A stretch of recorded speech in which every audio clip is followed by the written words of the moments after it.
Good morning everybody. नमस्कार साथियों।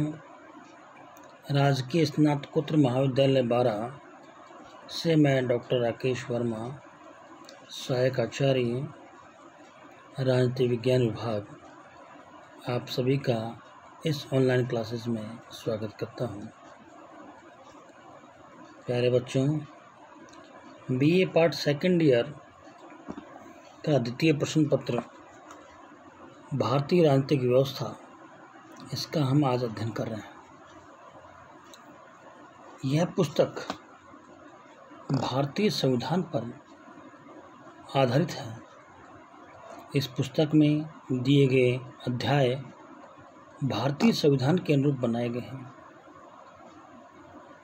हम जिस देश में रहते हैं उसकी कानून व्यवस्था का हमें ज्ञान होना अति आवश्यक है।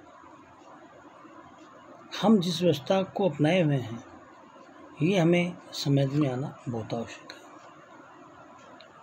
शासन सत्ता किन लोगों के हाथों में होगी, उसका उपयोग किस प्रकार किया जाएगा, कौन कौन से पदाधिकारी होंगे, इन पदाधिकारियों का क्या कर्तव्य और कार्य होंगे, ये संविधान में हमारे संविधान निर्माताओं ने पहले ही इसको लिख दिया था। इसी के आधार पर आज की इस लेसन में हम राज्यपाल के बारे में बात करेंगे। जो राज्यपाल हैं इनका पद और गरिमा बनी रहे और संवैधानिक दृष्टि से संविधान के अनुसार शासन कार्य चलता रहे। राज्य का संवैधानिक प्रधान जो होता है वो राज्यपाल होता है। राज्य की समस्त कार्यपालिका शक्ति उसमें निहित होती है। वह सर्वोच्च व्यक्ति होता है और किसी राज्य का प्रथम नागरिक होता है। राज्य की कार्यपालिका में राज्यपाल और एक मंत्रिपरिषद होती है। राज्य की कार्यपालिका में राज्यपाल और एक मंत्रिपरिषद होती है। संविधान के द्वारा राज्यों में भी संसदात्मक व्यवस्था की स्थापना की गई है। जिस प्रकार सेंट्रल में राष्ट्रपति, राज्यसभा और लोकसभा संसद का निर्माण किया गया है, उसी प्रकार राज्यों में भी विधानमंडल, विधानसभा और विधान परिषद कुछ राज्यों में है, अधिकांश राज्यों में विधानसभा है। और इस संसदात्मक व्यवस्था में राज्यपाल राज्य की कार्यपालिका शक्ति का प्रधान होता है, जबकि मंत्रिपरिषद राज्य की कार्यपालिका सत्ता के वास्तविक प्रधान होते हैं। राज्यपाल की कार्य और शक्तियों के बारे में बात करते हैं। राज्यपाल की कार्यपालिका के शीर्ष पर राज्यपाल होता है, लेकिन वास्तविक शक्ति राज्य की मंत्रिपरिषद में निहित होती है। समस्त कार्यपालिका शक्तियाँ राज्यपाल में निहित होती हैं, जिसका प्रयोग वह संवैधानिक नियमों के अनुसार करता है। राज्यपाल की नियुक्ति के संबंध में प्रावधान। संघीय मंत्रिपरिषद की अनुशंसा पर राष्ट्रपति के द्वारा राज्यपाल की नियुक्ति अनुच्छेद 155 के तहत की जाती है। राज्यपाल की नियुक्ति का प्रावधान भारत में कनाडा के संविधान से ग्रहण किया। कनाडा के संविधान से ही हमने राज्यपाल के पद, गवर्नर पद का सृजन किया है।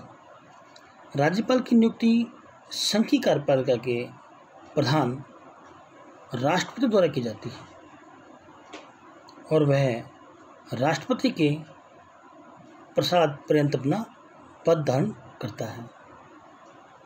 राज्यपाल की नियुक्ति 5 वर्ष के लिए की जाएगी, लेकिन वह अपने उत्तराधिकारी के पद ग्रहण करने तक अपने पद पर बना रहेगा। राज्यपाल के पद के लिए मनोनीत राज्यपाल ही क्यों, यह एक विचारणीय प्रश्न रहा अपने उसमें कि राज्यपाल के संबंध में संविधान सभा की प्रांतीय संविधान समिति ने सुझाव दिया था कि राज्यपाल का सर्वसाधारण जनता द्वारा वयस्क मताधिकार के आधार पर चुनाव किया जाना चाहिए। यह सुझाव उनकी इस धारणा के अनुकूल था कि प्रत्येक राज्य को संघ की इकाई होने के नाते अधिक स्वायत्तता की स्थिति प्राप्त होनी चाहिए। इसके बाद राज्यपाल पद के संबंध में दो अन्य सुझाव आए। पहला, राज्य विधानमंडल के निम्न सदन या दोनों सदनों द्वारा अनुपातिक प्रतिनिधित्व के आधार पर राज्यपाल का निर्वाचन किया जाए। दूसरा, निम्न सदन राज्य की विधानसभा द्वारा 4 नामों का सुझाव दिया जाए, जिसमें से किसी को राष्ट्रपति के द्वारा राज्यपाल के पद पर नियुक्त किया जाए। इन तीनों ही सुझावों को अस्वीकार करते हुए संविधान सभा ने राष्ट्रपति द्वारा राज्यपाल की नियुक्ति की पद्धति को अपनाया। एक निर्वाचित राज्यपाल के स्थान पर मनोनीत राज्यपाल को स्थान दिया। राज्यपाल के लिए योग्यता। संविधान के अनुसार प्रत्येक पदाधिकारी को उसके पद पर रहने के लिए योग्यताओं का निर्धारण किया है। संविधान के अनुच्छेद 157 में कोई व्यक्ति राज्यपाल नियुक्त होने का पात्र नहीं होगा जब तक वह भारत का नागरिक न हो। उसको भारत का नागरिक होना अति आवश्यक है और उसने 35 वर्ष की आयु पूर्ण कर ली। संविधान के अनुच्छेद 158 में राज्य के राज्यपाल के पद के लिए कुछ शर्तों का भी उल्लेख किया जो निम्न प्रकार है।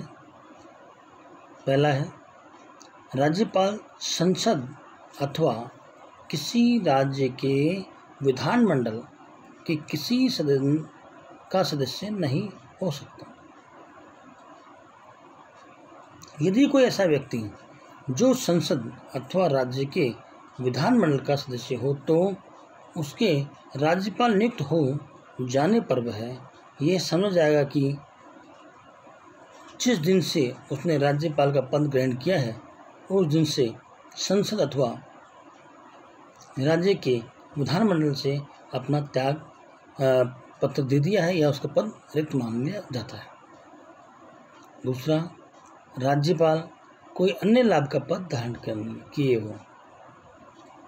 लाभ के पद का धारण करने का अर्थ ये है कि अपने पद पर रहते हुए किसी ऐसी संस्था से वो सहायता या कहते हैं कि वेतन या अन्य परिलाभ ना ले, उस समय एक ही परिलाभ दे होंगे, वो है उस पद के अनुसार कार्य करना। तीसरा है, राज्यपाल को निःशुल्क आवास स्थान मिलेगा तथा उसे वे सब वेतन भत्ते उपलब्धियां तथा विशेषाधिकार प्राप्त होंगे जिन्हें संसद विधि द्वारा निर्धारित करे। उसके वेतन तथा भत्ते में उसके कार्यकाल में कोई अलाभकारी परिवर्तन नहीं होगा। शपथ। राज्यपाल को अपना पद ग्रहण करने से पूर्व उच्च न्यायालय के मुख्य न्यायाधीश के सामने शपथ लेनी होती है, जिसमें वह यह प्रतिज्ञा करता है कि राज्यपाल पद का कार्यपालन श्रद्धापूर्वक करेगा तथा अपनी पूरी योग्यता से संविधान तथा विधि का परीक्षण, संरक्षण तथा प्रतिरक्षण करेगा तथा राज्य की जनता की सेवा और कल्याण में लगा रहेगा। हम राज्यपाल की शक्तियों में स्टार्टिंग करते हैं, जिसमें हम संविधान के द्वारा राज्यपाल को पर्याप्त शक्तियां प्रदान की गई। राज्य में राज्यपाल की वही स्थिति है जो केंद्र में राष्ट्रपति की है। इसके लिए डी.डी. वासु ने लिखा है कि राज्यपाल की शक्तियां राष्ट्रपति के समान है, सिर्फ कूटनीतिक, सैनिक तथा संकटकालीन अधिकार को छोड़कर। पहला है कार्यपालिका शक्ति। राज्य की समस्त कार्यपालिका शक्तियां राज्यपाल में निहित होती है। अनुच्छेद 154 के प्रावधानों के अनुसार राज्य विधानसभा में बहुमत दल का नेता मुख्यमंत्री नियुक्त करता है। उसकी सलाह पर मंत्रिपरिषद के अन्य सदस्यों की नियुक्ति करता है, उन्हें शपथ ग्रहण करवाता है। राज्य लोक सेवा आयोग, राज्य वित्त आयोग, राज्य निर्वाचन आयोग के सदस्यों और राज्य के लोक सेवा आयोग की नियुक्ति करता है। राज्य की कार्यपालिका शक्तियाँ राज्यपाल नीत हैं, जिन्हें वह स्वयं या अधीनस्थ पदाधिकारियों द्वारा संपादित करता है।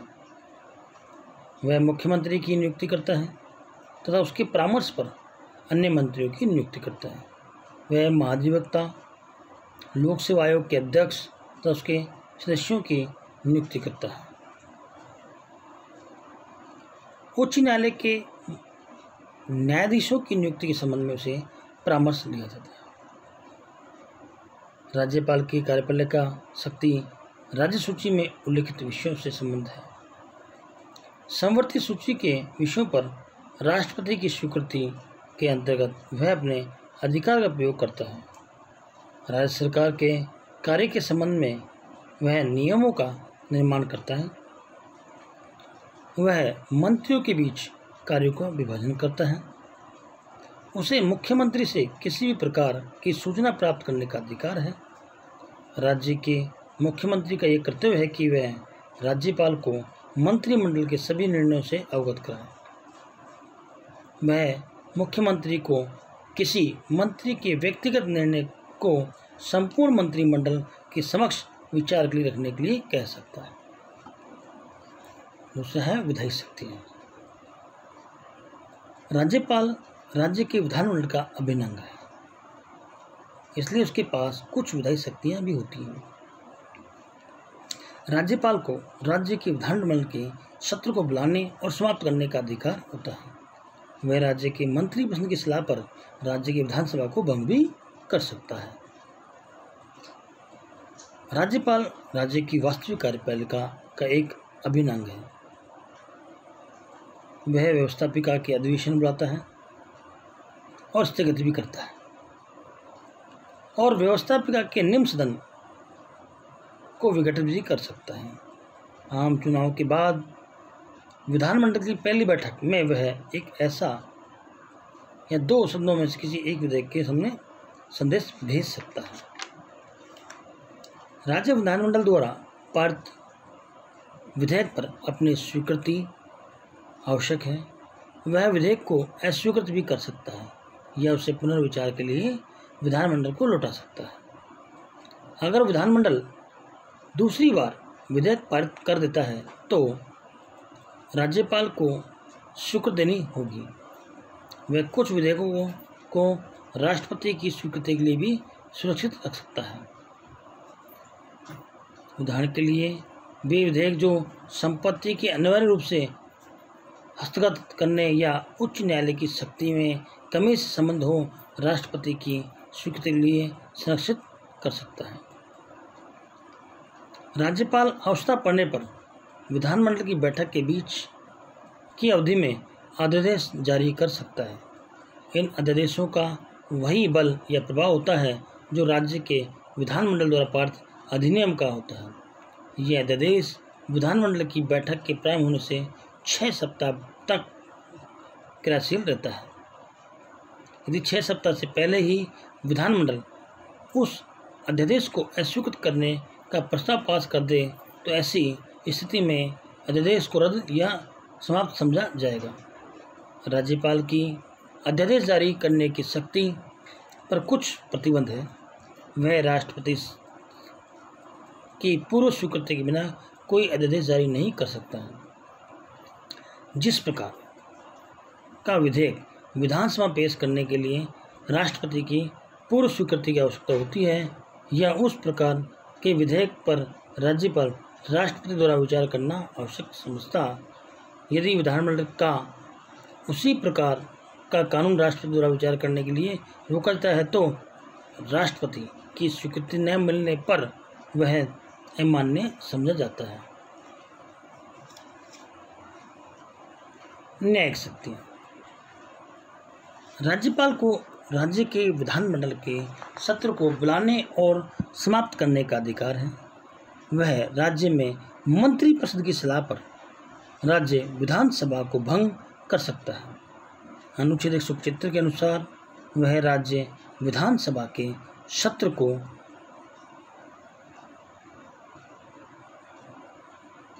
और जिस राज्य में 2 या 2 से दिन वहाँ से संबोधन कर सकता है।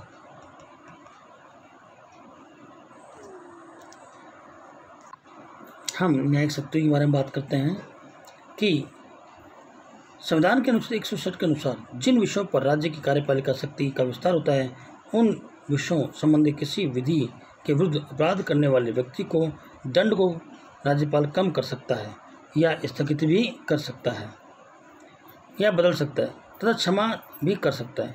सर्वोच्च न्यायालय के निर्णय 2006 के अनुसार ये कहा गया है कि राज्यपाल द्वारा क्षमादान के अधिकार का प्रयोग बिना किसी पक्षपात से किया जाना चाहिए। क्षमा या दान याचिका स्वीकार किए जाने के कारण भी स्पष्ट किए जाने चाहिए। अगला है वित्तीय शक्ति। राज्यपाल का कार्य यह सुनिश्चित करना है भी होता है कि वार्षिक वित्तीय विवरण राज्य बजट को राज्य विधानमंडल के सामने रखा जाए। साथ ही किसी भी धन विधेयक को विधानसभा में उसकी अनुमति के बाद ही प्रस्तुत किया जा सकता है। राज्यपाल को वित्तीय शक्ति प्रदान है। राज्य विधानसभा में राज्यपाल की पूर्व स्वीकृति के बिना कोई भी धन विधेयक प्रस्तुत नहीं किया जा सकता। वह व्यवस्थापक के समक्ष प्रतिवर्ष बजट प्रस्तुत करवाता है तथा उसकी सिफारिश के बिना किसी भी अनुदान की मांग नहीं की जा सकती। राज्य की संचित निधि राज्यपाल के ही अधिकार में रहती है तथा विधानमंडल से स्वीकृति की अपेक्षा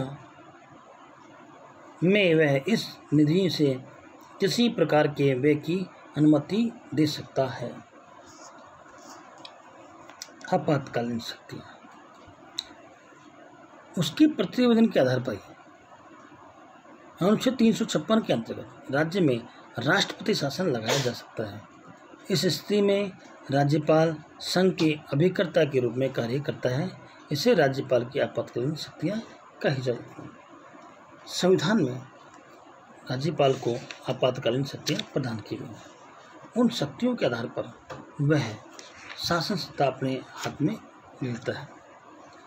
अनुच्छेद 356 के अंतर्गत राष्ट्रपति को संवैधानिक दृष्टि से रिपोर्ट दे कि जब कभी केंद्र सरकार या राष्ट्रीय दृष्टि से महत्वपूर्ण किसी कार्यक्रम को अपनाया जाता है तो राज्यपाल पर यह भार रहता है कि वह ये देखे कि राज्य इस कार्यक्रम को पूरा करने की दिशा में आगे बढ़ रहा है अथवा नहीं।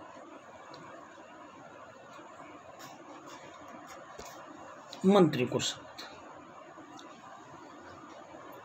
प्रत्येक मंत्री को अपना पद ग्रहण करने से पूर्व राज्यपाल के समक्ष शपथ लेनी होती है।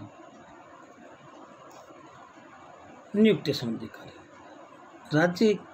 राज्य में सभी महत्वपूर्ण नियुक्तियां राज्यपाल मुख्यमंत्री के परामर्श के अनुसार करते हैं। मुख्यमंत्री की सलाह पर मंत्रिपरिषद के अन्य सदस्यों की नियुक्ति करता है, उन्हें शपथ ग्रहण करवाता है। राजस्थान लोक सेवा आयोग, राज्य वित्त आयोग, राज्य निर्वाचन आयोग के सदस्यों और राज्य लोक सेवा आयोग के लोक सेवकों की नियुक्ति करता है। इस प्रकार हमने आज बात की राज्यपाल की शक्तियों और कार्य के बारे में।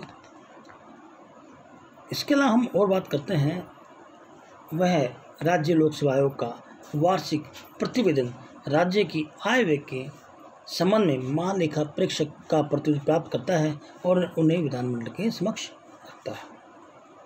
अगर ये देखा गया जाता है कि राज्य का प्रशासन संविधान के अनुसार चलाना संभव नहीं है तो राष्ट्रपति को राज्य में संवैधानिक तंत्र विफल के संबंध में सूचना देता है और उसके प्रतिवेदन पर राज्य में राष्ट्रपति शासन लागू होता है। संकटकालीन स्थिति में वह राज्य के अंदर राष्ट्रपति के अभिकर्ता के रूप में कार्य करता है। संविधान के द्वारा किन्हीं राज्यों के राज्यपालों को कुछ विशेष कार्यों के संबंध में स्वविवेकीय शक्तियां भी प्रदान की गई हैं।